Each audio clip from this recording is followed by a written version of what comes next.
Guys, welcome back to my channel. If you're new here, welcome, and if you are seeing me for the first time, hello baby, how are you doing? My name is Furo and I create content around life in the UK as a student, content to help you navigate through your businesses, especially if you are in the women fashion industry. You will find a lot of videos that will support you in sourcing for your item. I'm going to be linking some of the videos in the description box for you guys to see. And I create lifestyle content in general. If that sounds interesting to you, join the fam by hitting the subscribe button down below, turning on your notification bell, and giving this video a thumbs up so I know you love it. And don't forget to leave your comment in this comment section because it helps this video interactive, because no man is an island. I might learn from your comment and you also might learn from my video. So guys, I'm now an Amazon associate, which means that I get little pay when you order things from the link I put in my videos for you guys. So please, I need 3 orders to be able to finally qualify for this program. Please support me by clicking the link for my Amazon associate link is right there in the description box. Help me click and buy something or two. Even if you don't want to buy the particular thing I had linked, you can just take through the link and buy something else and I'll be qualifying. Please support me. Don't let Amazon kick me out of this program. Support me. I need only three orders, only 3. Please support. So without further ado, let's get in.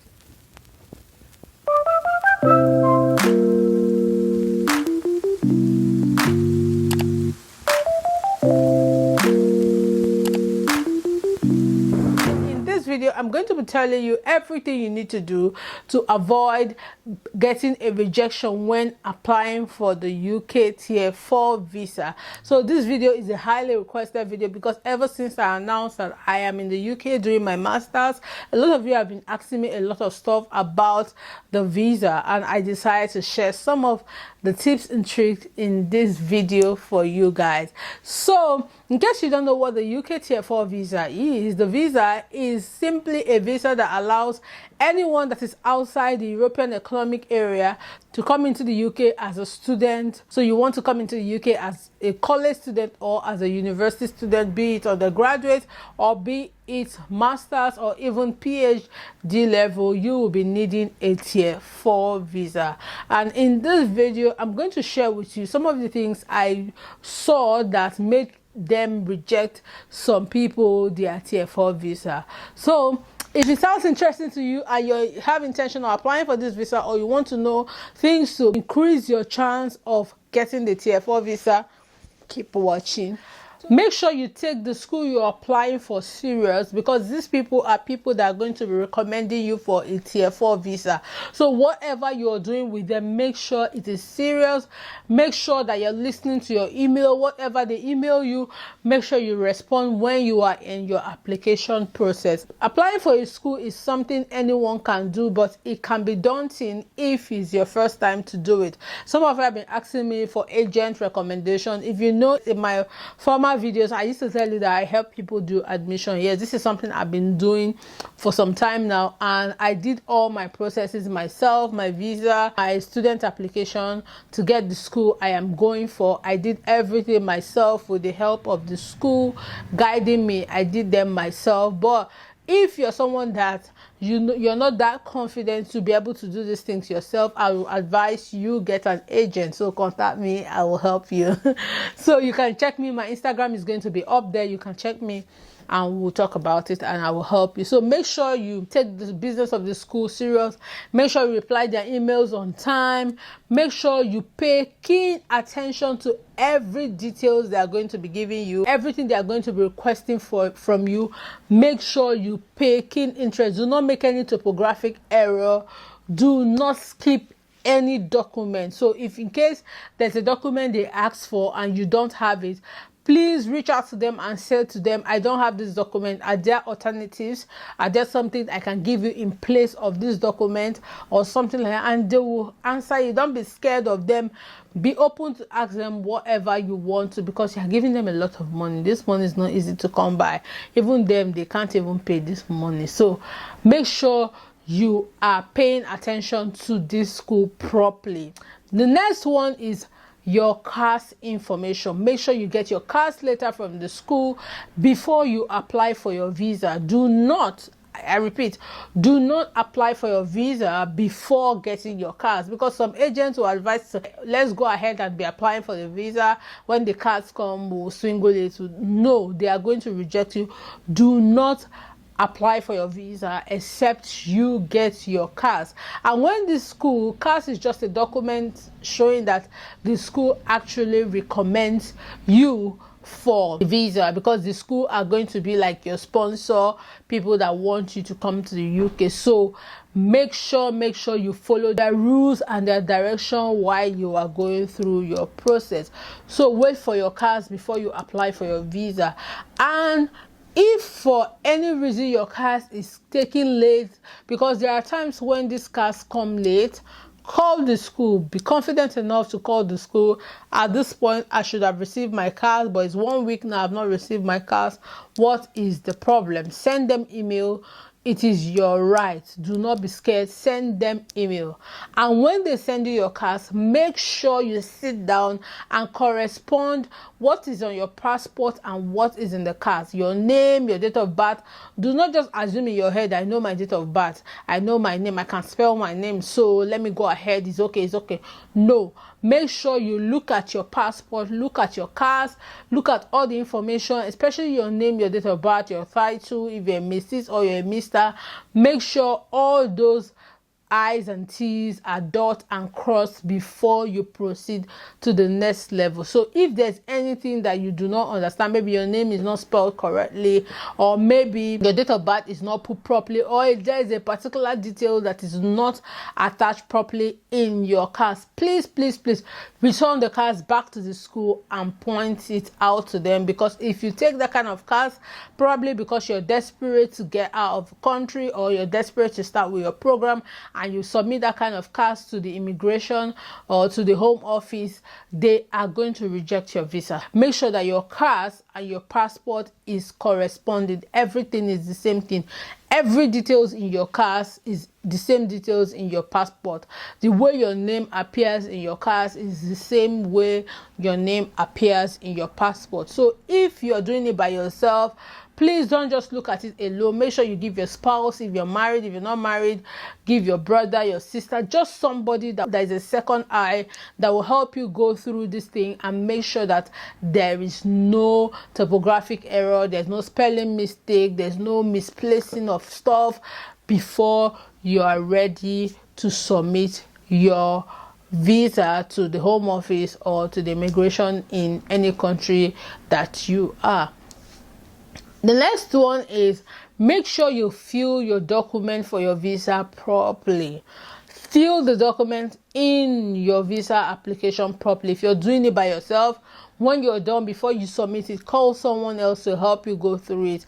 Especially in Nigeria, I know some of us, when we are doing this kind of things, we want to keep it very secret just to ourselves, so that if we are not approved, we can just swallow the whole shame on our own. If we are approved, okay, we want to keep it secret because we feel everybody's a witch. But make sure there's one person you trust that you can say, oh, please be a second eye, look this thing through for me. What I did, is it correct? Make sure you have that second eye so that you don't make any mistakes, so that you don't make any typographic error or any mistake that could lead the home office to reject your visa and send it back. And this can be very traumatizing after spending so much money, because getting a student visa, you spend over £2,000 just to get a student visa, and I don't think they are going to be refunding this money, and you now miss the visa. It can be very traumatizing. So be careful when you are filling in your document. Our advice, if you know it's something that you are not very confident in doing, hire an agent, hire somebody that is more enlightened, that have done it before, to help you. But if it's something you are comfortable in doing, make sure you follow the school rules and regulation, because they have help help, like department that can help you when you are in this process. They're not going to be doing it for you, but they can be telling you what to do, and then you will apply the process in your document and make sure you do it correctly. So dot all the T's, dot all the I's, make sure everything is spelled well, make sure everything is written where it should be written before you submit your document. And one thing you have to have in mind is a very important aspect of filling the UK visa application or any country visa application is honesty. So when you are filling your documents, you have to be very honest as much as you can. If you've had overstay in any country, don't be afraid to write it and think, oh, because of that they will not give me visa. Write it. If you have a criminal record and there's a place where you need to write your criminal record, put it down for them. If you have anything contradicting or anything in your travel history, put it down for them. It is their decision to know, okay, will I decision to make, will I give her a visa or I won't give her a visa? Because if you go and lie, trust me, they are going to find out. These people are very smart than you think. They are going to take your thumbprint, and if they take your thumbprint, they are going to find out. And if they find out that you have, lied at any point in filling this visa form, and that could make you get a rejection. So do not lie. Be confident enough to own whatever you have done and fill it for them exactly the way you have done it. Another thing that will make them reject your visa is if what you are saying is not corresponding with what you are feeling. So make sure that everything you are feeling in the document are true, so that you don't maybe misyan when maybe you're asked. I know now they're no longer doing interviews. Just come, they ask you your name, they take your picture, and then they go ahead to take your thumbprint. But just get yourself prepared. You never can tell who will be there. So make sure you know your fingertip everything you have written in your document in case you are asked to do so. Now, if you are doing your document by yourself, another good tip you use is make sure you print the checklist. So there's a document in this process where they've written all the documents you're going to come with, all the original documents, everything you're going to make sure you look through the checklist. Even if an agent is filling for you, do not 100% rely on this agent. When the agent have done all their job, make sure you take the checklist and go through the document you have and make sure everything corresponds. Because if you don't have a document right there, that could throw you off your feet, and if that throws you off your feet, that could affect your visa process. So make sure you have all your document that is in the checklist correctly, and make sure you have a photocopy too. Very important, because if you get there, the photocopies are really, really expensive. So make sure you have your photocopy with you when you get there. Yeah. To tell you the truth, they are not doing interview, because for me, when I got there, they didn't do any interview. All they did was go through my document, ask me my name, and ask me to position for a picture.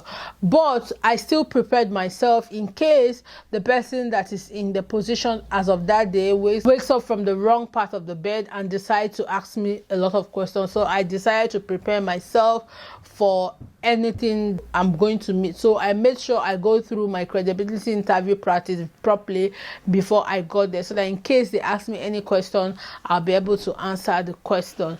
Another thing is make sure you know your course. Like the day I was going to, make sure you know the course that you're studying. I've seen some people, like, they forgot the course they are studying. They literally forgot what they are studying. Make sure you practice. Make sure you know the name of the course, because they might ask you, even if they don't ask you like at the visa place, they could ask you when you are coming in. And if you do not know the name of the course, the name of the school, and all those things, the faculty that you're going into, the immigration officer might think, oh, this one. And even if you're with the visa, they can actually send you back, and that could cause a lot of emotional problems. So make sure you know the course that you are doing at your fingertips, so that if they ask you at any time, you are able to give information about the course, the school, whatever you are going there to do, you are going to give information. Also, make sure that you don't overcarry document.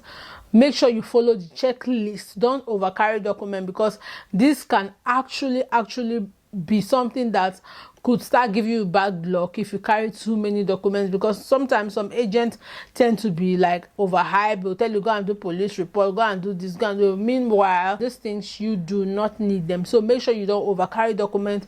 Just go through the checklist and carry the things that you are asked to carry. So make sure that you're carrying the appropriate document and the right document and original document. If they find out like there's any foul play around your document, you are gone. Another thing I'll advise you is make sure if this one is very, very important for you to avoid a rejection. Make sure the money in your account is exactly the money you need for the visa. So if they had told you that what you require in your account is 1 million naira, please don't go and have 999,000 naira in your account. That could lead to a rejection. Make sure you have your 1 million naira in your account, because you don't want wahala. And make sure that you keep your money in your account the actual date you are told. Like in my case, I was told to keep my money for 28 days, and it was 28 days, and I kept my money in my account for 28 days. On the 28th day, I printed my statement. That's how it should be done. If you for any reason keep your money 31 days and you don't print your statement, that period is cancelled, and you have to start from the beginning to keep it again for another 28 days, which can be really, really traumatizing. You don't want that. So make sure your money is 28 days.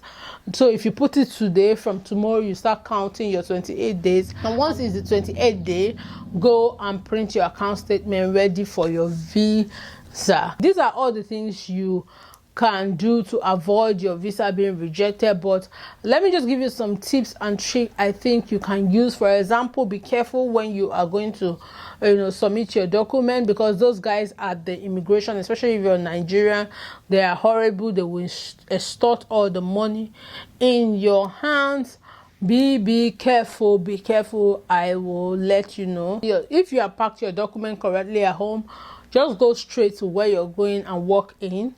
But if for any reason you feel you're still skeptical that your document was not packed properly, you will find people that you can pay between 10,000 naira and 15,000 naira at the venue to help you fill your document, to help you arrange it properly, to help you put it in order and make sure you have all the right documents, and then you are ready to go in there and let God do the rest.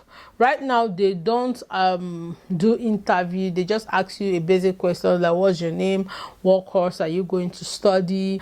That's it, simple question, and then they take your picture, and then you go home and wait for your visa. And please, while you're at home waiting for your visa, make sure you pay attention to your email, because for any reason they send you an email and you do not respond. Probably they want more document from you, probably they want an information from you, and you do not respond. That could also affect your visa being rejected. So please always make sure you have internet and data in your phone on at this period, so that if there's any email, it pops into your phone and you are alerted, and then you can do something about it. So another thing I want you to understand is, if for any reason your visa is being rejected, you might be eligible to apply for a review. Just contact the school that gave you the admission letter. They might be able to help you.